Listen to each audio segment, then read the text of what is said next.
ನಿಮ್ಮ ಹಳೆ ಒಡವೆನ ಅಧಿಕ ಬೆಲೆಗೆ ಮಾರಬೇಕೆ? ಅಟಿಕಾಗೆ ಕಾಲ್ ಮಾಡಿ 8803000300. Attica gold company. ಕುಂದಾನಗರಿ ಬೆಳಗಾವಿಯಲ್ಲಿ ಇಂದಿನಿಂದ ರಾಷ್ಟ್ರೀಯ ಸ್ವಯಂ ಸೇವಕ ಸಂಘದ 3 ದಿನಗಳ ಪ್ರಮುಖ ಪ್ರಚಾರಕರ ಸಭೆ ಆರಂಭವಾಗಿದೆ. ಆದರೆ ಈ ಸಭೆ ಶುರುವಾಗ್ತಿದ್ದಂತೆ ರಾಜ್ಯ ರಾಜಕೀಯದಲ್ಲಿ ಭಾರೀ ಬಿರುಗಾಳಿ ಎದ್ದಿದೆ.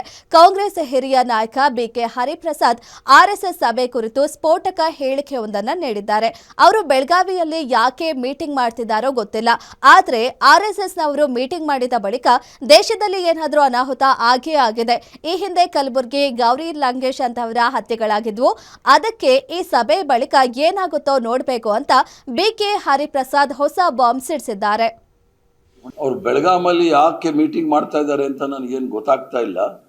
ಅದು ಅವ್ರ ಸಭೆ ಆದ ನಂತರ ಏನಾದರೂ ವಿಚಾರ ಬಂದರೆ ಅದಕ್ಕೆ ಉತ್ತರ ಕೊಡೋಣ. ಯಾಕಂದರೆ ಅವ್ರು ಯಾವಾಗಲೂ ಮೀಟಿಂಗ್ ಆದಾಗ ಕೆಲವೆಲ್ಲ ಆಗುತ್ತೆ. ದಬೋಲ್ಕರ್ರು, ಪನ್ಸಾರೆ, ಕಲಬುರ್ಗಿ ಅವರು, ಗೌರಿ ಲಂಕೇಶ್ನ ಹತ್ಯೆ ಆಗೋಕ್ಕಿಂತ ಮೊದಲು ಸಹ ಈ ಥರ ಮೀಟಿಂಗ್ಗಳು ನಡೆದಿತ್ತು. ಈಗಲೂ ಸಹ ಮೀಟಿಂಗ್ ನಡೆಯುತ್ತೆ.